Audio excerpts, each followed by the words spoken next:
person. Oh my gosh, so good to see you. It's me, Mr. Summers, your favorite person alive. Just want to say hi, hi.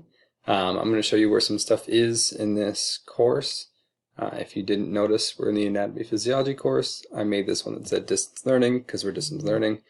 And we start on wrist and ankle bones today. Your first thing is to do this wrist and ankle bones worksheet. You don't need to fill it out. You just need to know where the wrist and ankle bones are. And this wrist and ankles, great spelling, PowerPoint will be able to get you through that. That's what this is right here.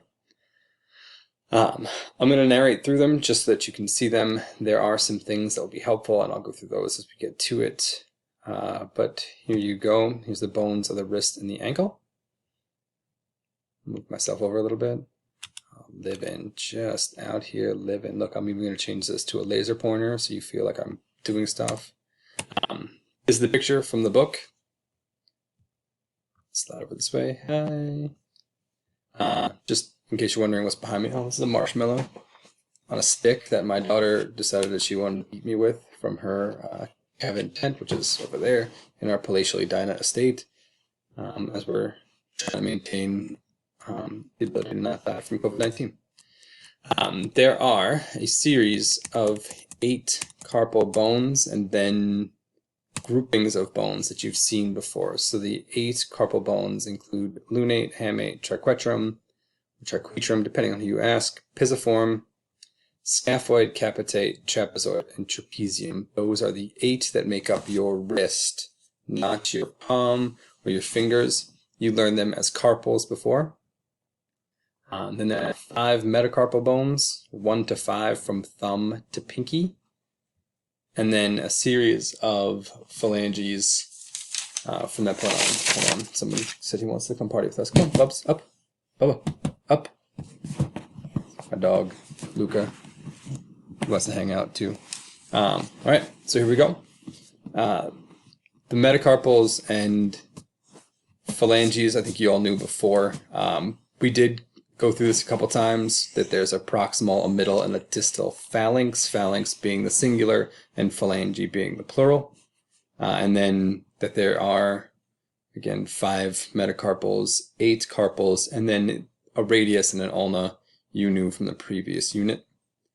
There is an easy way to remember them, and I don't want to say it out loud, so I will show you what happens when you Google search a list of mnemonic devices. It happens to be a joke about, I don't know the best way to describe it. It just says some lovers try positions that they can't handle. It's right there. I didn't say it out loud. It does work really well, specifically when going through these carpal bones, because the mnemonic goes in a very simple order. I'm over here now. Right. If you start at the radius on the scaphoid bone, so it goes SL, TP, and then you come back over to where you started from in trapezium, trapezoid, capitate, and hamate. The reason why it works wonderfully is that there are 3 things in this that all start with the letter T. So if you want to get them right, the tri part of the mnemonic deals with the triquetrum, and that and they are in alphabetical order, as are trapezium and trapezoid. So it's a great mnemonic device to go through. Again, if you just Google search mnemonic devices for carpal bones, you will get any number of possible options.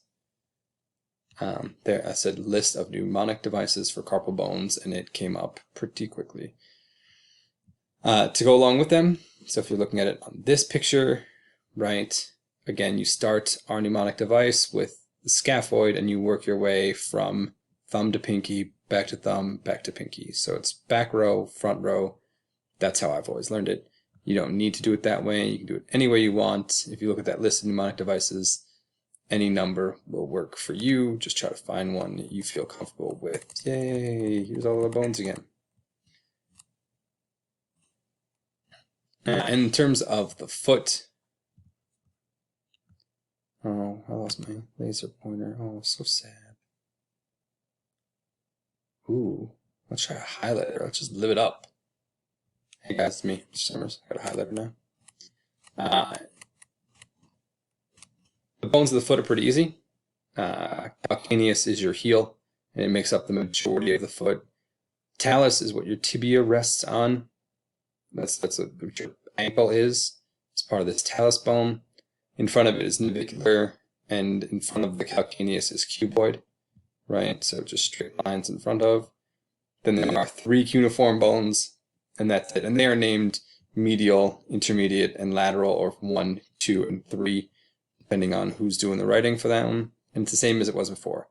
Metatarsals 1 to 5, phalanges, proximal, intermediate, and distal. Prox, intermediate, distal, right? And then the big toe, as is your thumb, only has a proximal and a distal, no intermediate between them because there's only 2 bones there, right? To be intermediate, you have to be in between 2 things. Same as this intermediate cuneiform right here. It's in between the medial and lateral one. That's the foot. That's it. We'll be spending some time on that this week. Probably take a quiz on it, maybe either Friday or Monday, depending on how I feel.